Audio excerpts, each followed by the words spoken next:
I just got this email last week from someone asking for help creating the 3D model of a tower made of bricks, not using Blender or polygons, but using just mathematics. So I thought that this time I would record myself going down the rabbit hole and doing all the explorations that I need to do in order to answer this kind of emails properly. So let's do it together and have fun. So here I am in ShaderToy, and what I have here is the code for a renderer. It's rendering a sphere because I have the mathematical equation of a sphere here.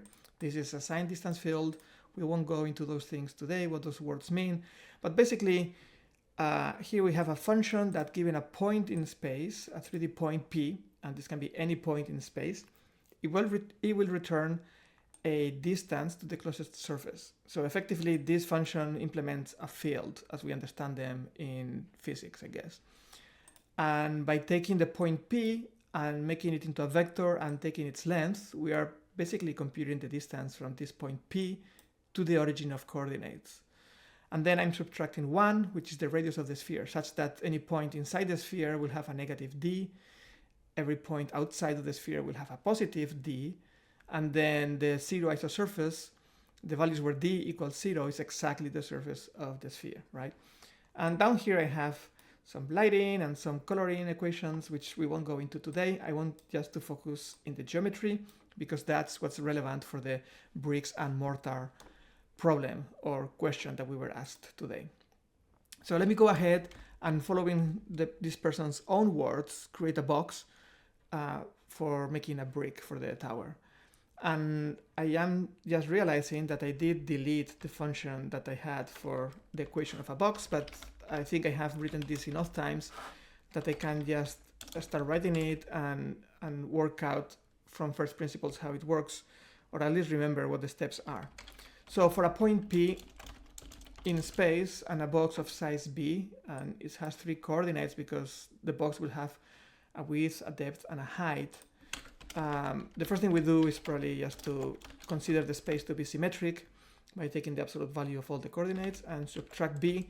So any point inside the box becomes negative. So actually we can measure if indeed we are inside the box by checking if any of the coordinates is negative. So we can take the maximum of them, and if that is negative, then the other two are negative as well. So we are inside the box. And actually in that case, if we are inside the box, we can just return that value, since that's the distance to the closest plane of the box.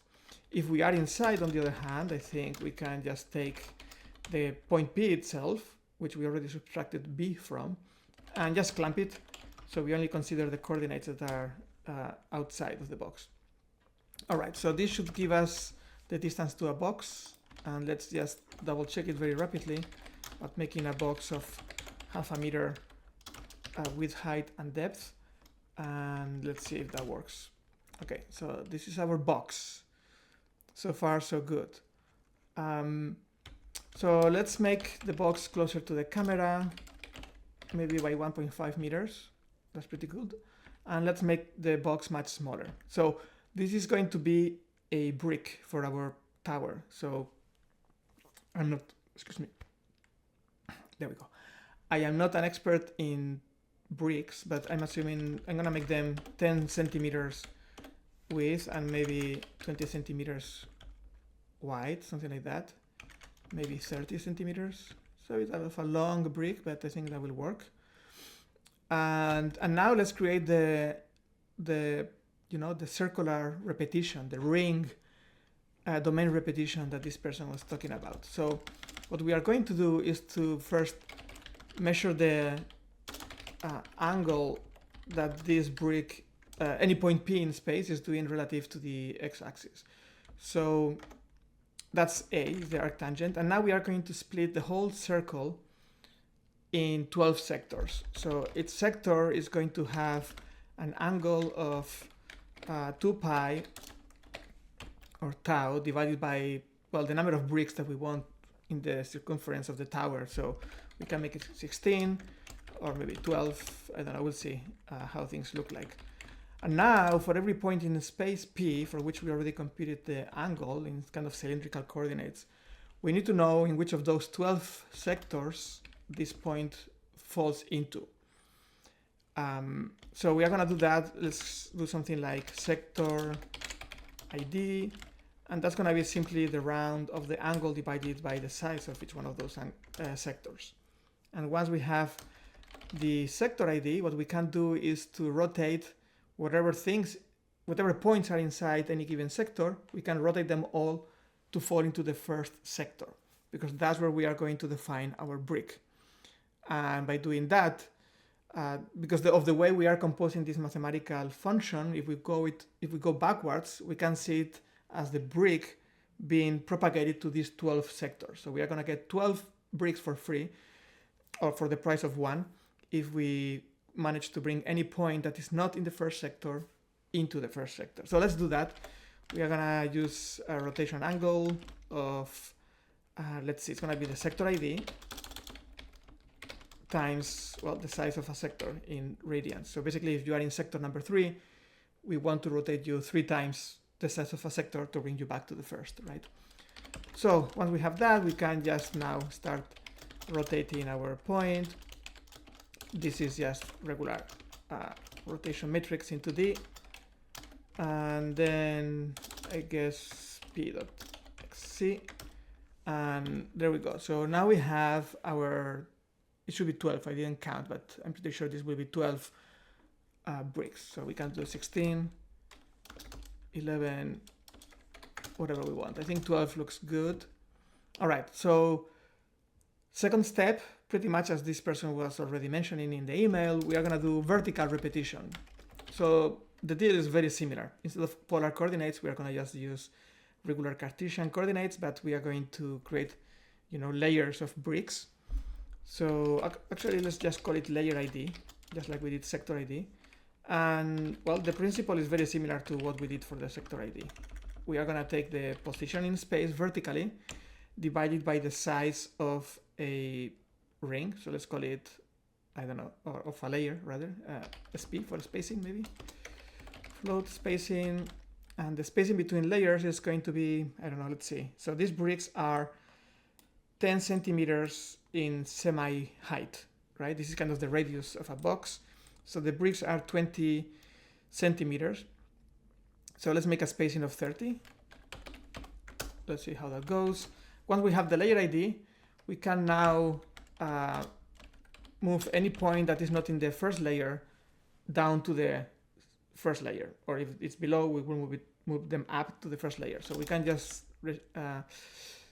move by an amount that is the spacing between layers times the layer ID. Again, if you are in layer 2, you want to move 2 layers down. If you are in layer 5, you want to move 5 layers down to reach the first layer in which we are defining the brick. So there it is.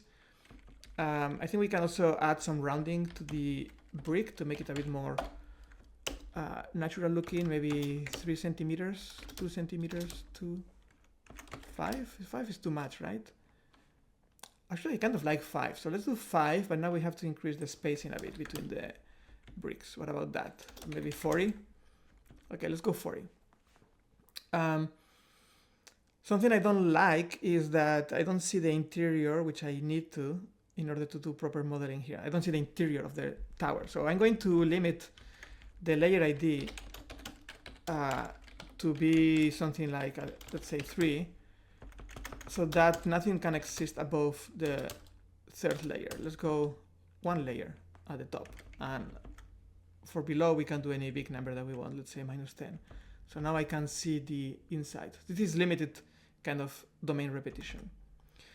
All right, so far so good. I think I'm going to randomize things a bit to make it more interesting. Like, I don't think anyone would layer bricks exactly on top of each other to make a tower. So let's kind of offset or rotate each one of the rings slightly randomly based on the layer ID, right? So, well, actually we can reuse pretty much this formula that we have to rotate points. I'm gonna call this one RB for rotation B for no other reason. These variable names that are just so local, they don't need to be named. If you are naming this to something like rotation angle for the brick, that's gonna obfuscate the code and make it more difficult to read, I think. The name doesn't really matter because it's been used right away and never again. So actually we could even put this one like this, scoped, to make sure that nothing outside of it cares about that particular piece of code. So we are going to use the layer ID.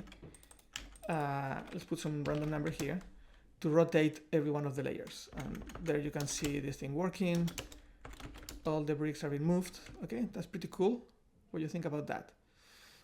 I'm just using random numbers. There is no particular, any particular meaning to that value there, other than making sure this is not an exact multiple of pi halves or pi or something. Otherwise, things would align to each other.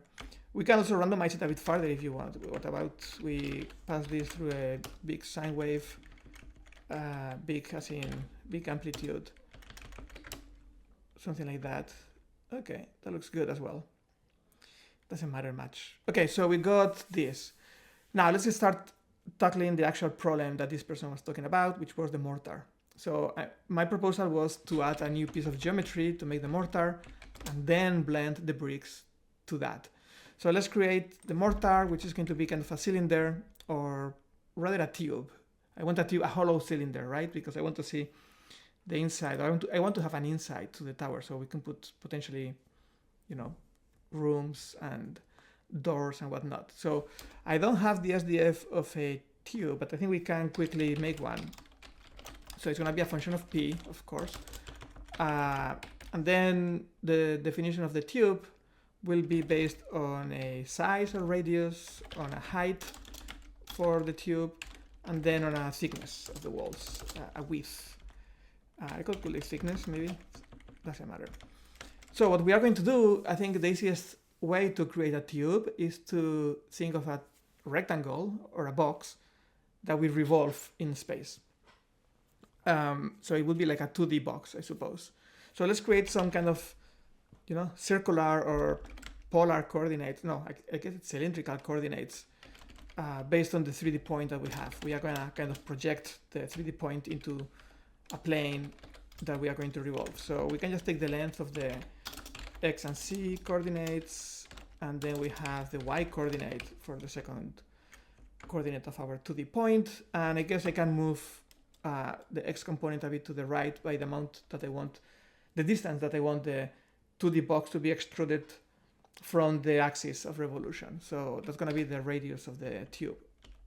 And then I guess we can just call the SDF of a 2D box, which we don't have. So let's make one, because we do have the SDF of a 3D box. So the SDF of a 2D box is pretty much the same. We just change from 3 to 2 coordinates, and we no longer have a PZ component. We only have the Y component. So that should do it. And now the size of our 2D box, well, the thickness is going to be, the width of the box is the thickness that we want for the wall, which we called T, and then the height is just the height of the tube. All right, so this should be the SDF of a tube. We are about to check if this works. I'm not super confident, but I think it should work. Let's see. D2 is going to be the distance to the tube. So in D1, we have the distance to the box. The tube is going to be, okay, what's the size of the tube? Well, we moved the bricks 1.5 meters off the axis. So the size of the tube will be 1.5 as well. I want the tube to be centered in the bricks. The height, I don't know, I don't feel like doing the math right now. And the width, well, the bricks are 10 centimeters. So what about we use 10 centimeters as well? Now we need to combine the two geometries. So I'm gonna write the result as a, somehow I have to combine the D1 and the D2, basically the distance to the bricks and the distance to the tube.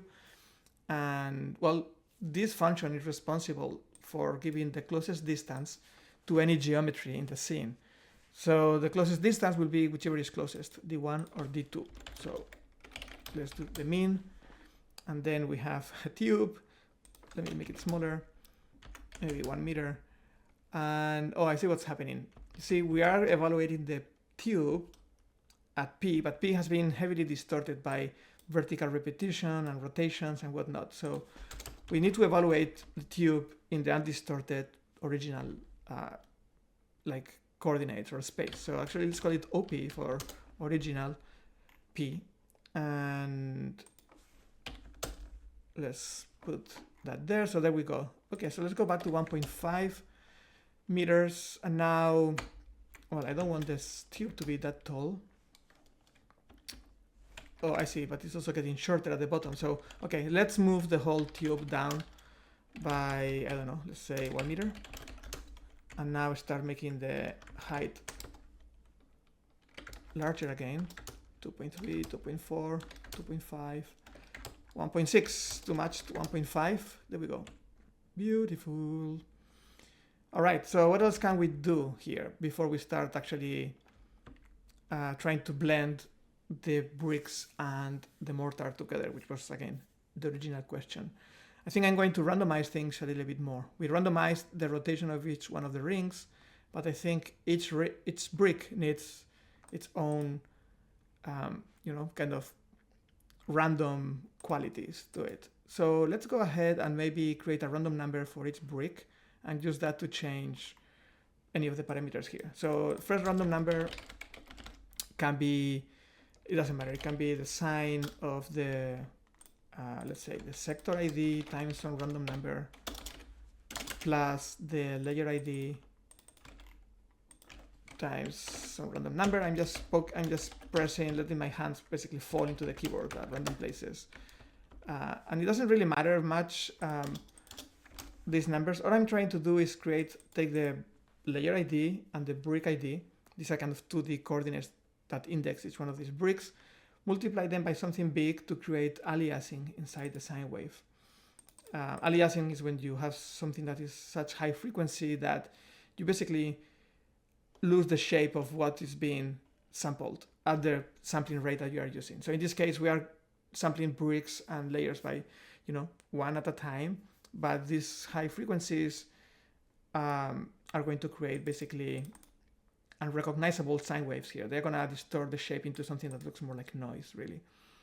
Anyway, hopefully this thing R1 is messy enough that we can use it as a random number, or as a hash rather. And what should we change? Well, we can change how much these bricks are coming out of the mortar, how much they are above the mortar level. So let's go plus minus 5 centimeters. And if I remove it again, 0 centimeters, 5 centimeters, that looks pretty cool. What about bigger? 10 centimeters? Yeah, that's awesome. But many of these bricks went towards the inside. They got sunk into the mortar. I don't want that. So let's make the absolute value of R1. So we only take values that are positive. And that way things only get out. So again, 0 and 10 centimeters. Beautiful. Okay, let's make another random number and change the size of those bricks. So again, I'm gonna let my fingers press random things here. Okay, whatever that is. And now R2, let's use it to change, I don't know, maybe the width of these bricks, which was the 30 centimeters here. It's the largest dimension.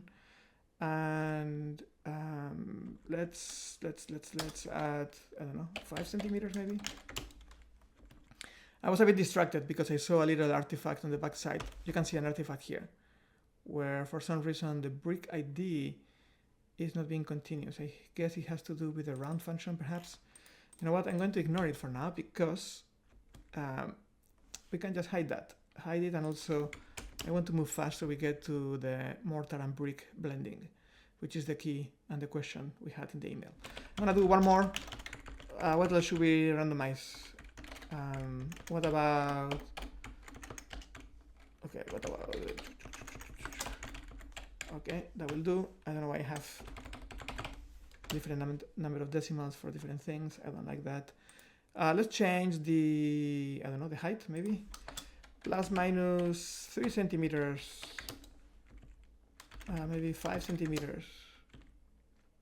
Maybe 10 centimeters. Okay. That will do. I think 5. I don't want to get 0 with 0 height bricks. Okay, that's fine. Whatever this is. Actually, I think this is, I don't like that much. I want them a bit closer to the mortar. Okay, something like that. That will do. Let's add some color before we blend things together, because the color will be important to kind of differentiate bricks from mortar. So I'm going to do something where I'm going to identify what object is the closest one to the point P that we are evaluating the field at. And I'm going to replace also this minimum function with an explicit conditional, so I can both set the closest distance but also the object ID. So if D2, that is the distance to the mortar, is closer to the current closest thing, which is the bricks, then, well, the closest thing is the mortar instead, and the object ID is 1. And now I can take the object ID and return it here, for example. I gave myself 4 different channels in which I can return stuff from the SDF function back to the renderer. And the first one is the distance, which the renderer needs in order to render. But the second one, we are going to use it for the object ID. So right here down in the renderer, this variable contains those 4 channels that we are passing from the field definition back to the renderer. So the first one is already been used, .x component, that's the distance, but we can do something here where, you know, if the tuw.y is, let's say, bigger than 0.5, because it's 0 and 1, you know what, let's use a mix instead. Let's mix colors instead of using a conditional. Let's do something like the material is a mix of the current material, which is this kind of gray level, and let's create the mortar color, and not mortar. Am I pronouncing that correctly? I don't even know. I should have checked this before start the recording. How do you pronounce mortar? All right, let's make the mortar white, and okay, I'm gonna name variables for once. Let's see. This is gonna be brick color, and the material is gonna be a mix of the brick color and the mortar color. So the brick is going to be some sort of orange or red. I'm making this up on the spot, so this should be much darker. Something like that. I don't like that much yellow on it. It should have a bit more. Something like that, perhaps, less yellow. Okay, that works. And the mortar is white. I don't like it that white. It should have a bit of red in it. So let's reduce a bit the blue and the something like that. Maybe no, more desaturated. Too much green in there. Let's increase the blue and maybe a bit the green, but not much. A bit more red. Okay, something like that. I don't know. Doesn't matter too much, right? Okay, we have this. What about next step? Next step should be the blending. Okay, let's not try to delay it any further. So we want to blend these 2 things a bit together, right? The idea is that, I guess at construction time, you put the bricks and then you put some cement, mortar, I don't know the words here, I'm sorry. But you put the thing that glues all these bricks together, and then you put another layer of bricks. So at some point, that glue kind of, you know, gets pushed out a bit and connects a bit, and maybe there is some surface tension, who knows what, but normally you would expect that contact material, the mortar, to kind of follow a bit the shape of the bricks and not just have a perfectly perpendicular intersection and perfectly geometrical contact between bricks and mortar. So we are going to blend or soften or glue or melt things together a little bit. All right, so we are going to do that with going back to the minimum function that we had, but we are going to call it smooth minimum. So we are going to say the result that we are after here is the smooth minimum. So before we had, you know, D1 and D2, and we were taking the minimum of them, something like that. And yeah, I think we are going to temporarily lose the colors for a bit when we do this surgery operation here, and then we will bring the colors back. But now we are going to replace this perfectly exact minimum function with something that accepts a bit of a blending factor, a little bit of a tolerance to it. So the idea is that, you know, we have 2 distances, A and B, and some tolerance value K. And what we want to do is that when, return the, what we do want is that when A is much closer than B, or when A is much smaller than B, we want to return A, right? If you are really close to an object and the other one is really far, there's nothing to blend between them. You just return the closest one. If the closest one is B instead, that's what the one you return, if A is really, really far away. But when both are kind of at the same distance, that's when you want to start blending things around. So we are going to measure first that kind of blending factor from 0 to 1. How much should we kind of blend things together? So it's a function of the distance between A and B, or the difference between A and B, as I was saying. It's only when those things are close to each other within K units that we want the blending to happen. So we can do this and then normalize it to K, so we get something between 0 and 1.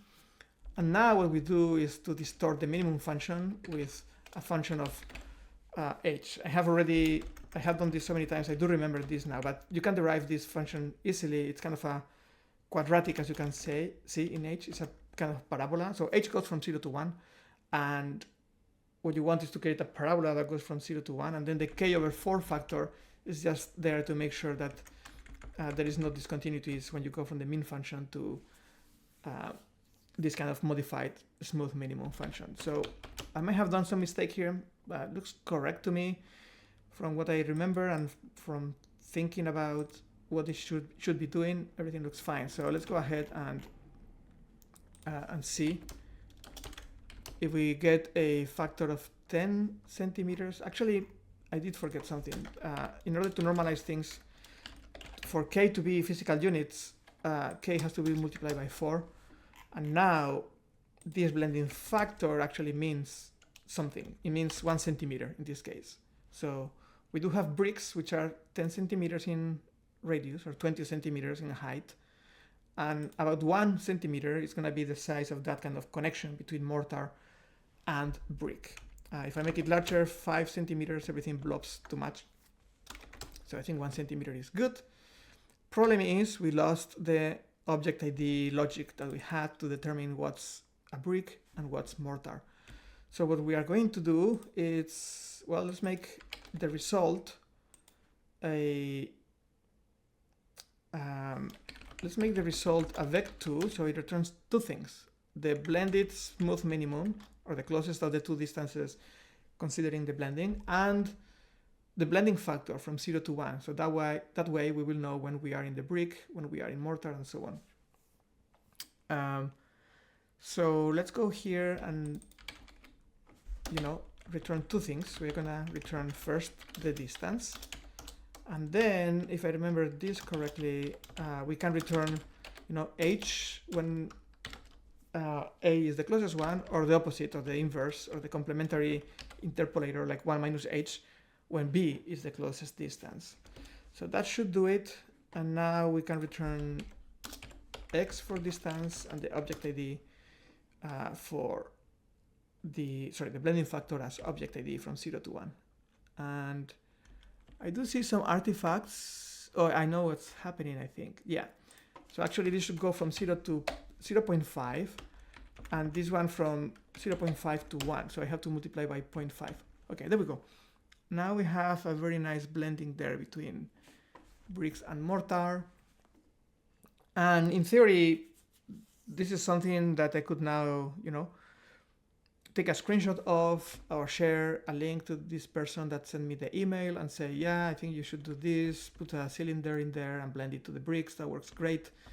And then be done. But my problem is that I always want to make the pictures look prettier and nicer. So I will go ahead now. I will continue and add more details to this thing so we can make something fun and pretty.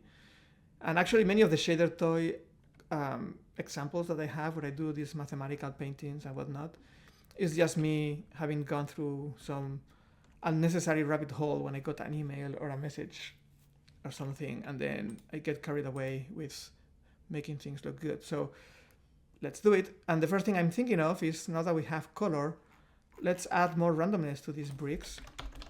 Let's create one more random number for each brick. And I mean, it's not random because these things are deterministic, right? I guess they are like noisy, but the noise word is also problematic because we use noise for smooth functions, not kind of, it's a hash. I guess this is a hash. Maybe I should call just them hash like that instead of random. Okay, let's do that. H1, H2, H3, I think I don't have any more. Yeah. And now let's return that random number or hash, that hash for the brick. Where is my H? Come on. Okay, there we go. Let's return it back to the renderer where I can use it to modify the colors of the brick. So we had the brick color, and something we can do is, yeah, let's change the brightness of the brick plus minus 0.5 or plus minus 50% based on that random number which we brought into the C component here in the third channel. All right, so now we get some bricks darker than others. Is that working? It is working. Okay, that works great, I think, actually. But I also want some hue variation. So okay, I think I should go into this rabbit hole in this video, but I have a whole article in my website about how to create random colors with sine waves, you know. So let me just use it here. Basically, you can think of this as a, let's make it darker so we can see the colors. You can think of this as a 3D hash. Basically, we input one number, which is our random number, which is already hashed, but then I'm indexing a sine wave, or I'm sampling a sine wave at that random position, plus minus, you know, 0, 2, and 4 radians, which is approximately pi thirds and pi 2/3 of pi, of 2 pi rather. So it's kind of a 0, 1/3, and 2/3 across the color wheel, and then that's giving us, you know, random colors. But we are only sampling 1 radian, right? Because this random hash goes from actually 2 radians. It goes from -1 to +1. So let's multiply it by pi. So we are sampling the whole color wheel, and now we get all sorts of warm and cool colors equally. And now let's use that not to have, you know, candy bricks, but just to kind of modify the base color that we had. So our base color is that. Let me remove the brightness modification for a bit, and just you see what I'm doing here? I'm multiplying the color with a plus minus 0.5 of the random color that I was generating. So that gives me some warmer and some cooler bricks, which is great. And then also we can add the brightness variation. But now that I see this is too much. I don't think any wall, any tower in real life would have that much variation. So maybe something like this is better, where just enough variation that it doesn't look too synthetic like this to computer graphics. We just need a bit of variation for the brain to pick up detail and say, yep, I think this thing looks real to me. And that's all we need. And I'm thinking also there's too much mortar in there. I want the bricks to be a bit filling up the spaces a bit better. So I'm gonna make the bricks taller perhaps, maybe like that, and a bit wider. Or maybe we want to have more bricks perhaps. 15 bricks, 14, 13 bricks. That looks great. Much better, maybe 12. I cannot make my mind. Let's say 12. It's a nice way to split a circle in 12 parts, just like the months of a year or something. I think I want to add some texture to this. I risk making the video much longer now, because if I add texture, I have to start making a purling noise or something. You know what? Let's do it. I can always chop the video shorter if I need to. Okay, let's make some noise. Why not? I'm gonna call it crappy noise, because I don't think I'm gonna make a fantastic purling noise here. So let's say we can make noise by dividing space into a grid of cells, into a lattice, I guess would call it, some of the mathematicians around. So we are going to identify which, what is each part of the lattice, a domain or something?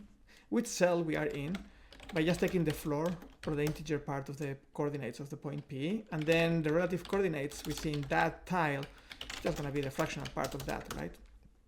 Now we need to return a random number, which is going to be the interpolation of the random numbers assigned to each corner of the grid. Basically, the grid that is covering whole space is like a lattice, and every corner, every vertex, I don't know what the name is, every vertex of the lattice is going to have a random number, and then any point in between those random numbers, between those lattice points, it's going to be an interpolation of the closest 4 or 8 points in 3D space.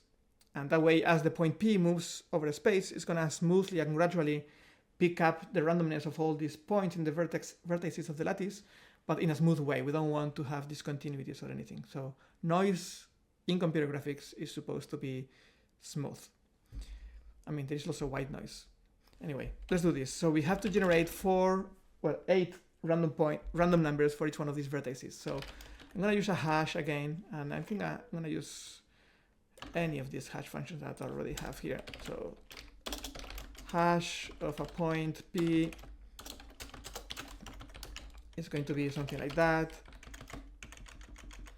P point X, let's multiply by something, I don't know. And then maybe we can multiply it by the sign of the Y component times another number. And then times the sign of P dot C. Oh, sorry, my fingers are not really up to the task today. What happens? I don't know what happens, but so something like that. And then let's take the fractional part. So we get something between 0 and 1. And now we can just evaluate the hash at the first vertex. And now we are going to do 7 more, right? So 1, 2, 3, 4, 5, 6, 7, because we have 8 points. And these are going to be A, C, D, E, F, G, H. And the coordinates of these points are, well, offset plus 1 unit in each one of the X, Y, and Z coordinates. So we can use the sort of Hanin indexing or Hanin coordinates. Is it Hanin? I'm making that up. Anyway, it's 0, 1, 0, 1, 0, 1 for the X, and the Y is going to change every other. So 0, 0, 1, 1, 0, 0, 1, 1. And the C, oh boy, my fingers. And the C is going to be every 4. So 0, 0, 0, 1, 1, 1, 1. And now we can return a kind of a trilinear interpolation here. So we are going to mix A and B, the first edge on X, and also the second edge on X. And those two will be mixed together in Y. And then we can do this for the other 2 edges above and below, C, D, E, F, G, H. And the whole thing can be interpolated now in the C coordinate. So that should give us some noise. Let's see. We are going to use it to displace the surface. So the result, the X is the distance. Let's use noise to kind of add or remove some amount from the isosurface or the field itself, so that the isosurface wobbles in and out a bit randomly if we did this properly. We are about to see if I did it properly. So 1 centimeter, let's see what happens here. What about 10 centimeters? 10 centimeters based on P times, I don't know, 10. Let's divide it, actually divide it by, to give this kind of a physical meaning, we can divide it by the wavelength, I suppose. So every 10 centimeters, there is an undulation here. And that's working, but I see a lot of linear interpolation artifacts because, yes, so as we transition from cell to cell and we kick off a new linear interpolation, we are creating a piecewise linear function that will have discontinuity, well, not discontinuities, but derivative discontinuities, or discontinuities in the derivative of the signal, of the function. So we want to smooth that out, and a way to do it is just to pass the interpolant through a cubic function that has 0 derivatives at the edges, so that when you connect one cell to the next, you have continuous tangents in there. So I've done this enough times as well that I know that my smooth step or my cubic function will have this shape. And now we can see how the discontinuities go away. So what I'm talking about is, you see this transition from dark to bright. That's because lighting, that kind of shadowing, happens as a function of the surface normals. The surface normals indicate how the surface is oriented towards the light, right? So as the light hits the surface at a shallow angle, that surface is going to be darker and so on. But the normals of this surface are in turn the derivative of the surface of the map function that we are returning here. So because we had a linear thing, the derivatives of the linear thing was 0, we were getting discontinuities, but now we are ensuring that the derivatives are continuous, therefore the normals are going to be continuous, therefore the lighting is going to be continuous. All right, so that's, I don't like that kind of noise, so let's create a multiple layers of noise, an FBM kind of function. This is called a fractional Brownian motion. All it means is that we are going to create multiple noise functions. Let's say, I don't know, 6 maybe. And we are gonna layer them on top of each other. I really apologize for my sloppy typing. I don't know what's going on. Okay, maybe it's the talking. So let's get one instance of noise, one layer, and add it. And I have S there, or let's call it A perhaps for amplitude. I'm going to start with a 0.5, and then every layer is going to have a smaller amplitude than the previous one. Let's say 0.56. And then at the same time, the wavelength, or the frequency rather, of each one of these layers is going to double. So basically what we are recreating is a natural texture. Like in reality, textures, objects, things, you have a lot of small you have a few large things, but in the same space you can always fit a lot of small things, right? So yeah, the smaller you make something in amplitude, the higher the frequency you can tolerate for that thing, because you can fit more of those in the same space. So higher frequency, which means smaller wavelength, right? So that's what we are doing here. This is kind of a power law. I should make a video about this. Anyway, we have the FBM here, so let's use that instead of the noise. See what happens. And there we go with our kind of rocky function there. Let me also permutate things a bit in every iteration, and maybe add some amount. I don't know why I have this kind of cross artifacts here. Am I doing something wrong? 0, 1, 0, 1, 0, 1, 0, 1, 0, 0, 1, 1, 0, 0, A, B, C, D, E, F, G, X, X, Y, Y, Z. Everything looks good. I don't think there's any errors here. Maybe my hash function is too bad. Nope, that doesn't seem to be fixing it. I don't think it's the noise function, is it? Amplitude, return F, FBM of P. Oh, I think I made the same mistake again. I'm using P, which is the heavily distorted and domain repeated coordinate system. So I'm going to use OP instead. And now I get only one of those artifacts. I think my hash functions are really bad and they don't like the origin. So let's do one thing. P plus equals, let's move the problem far where we cannot see it. Yay, we cannot see it anymore. And now we can obviously reduce that craziness. I don't think we need a displacement of 10 centimeters. What about 5 centimeters? All right, much better. That looks awesome. Should we do something where the bricks are more affected than the mortar by kind of the displacement?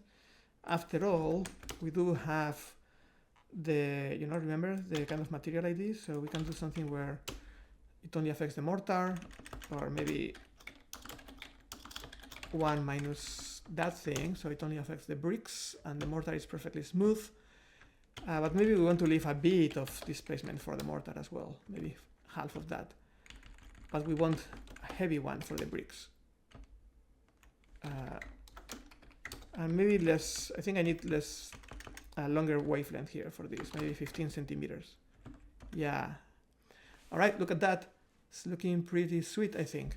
And I hope you are happy as well, that you enjoyed the video, that you learned something perhaps, that I entertained you perhaps, and I will see you on the next one.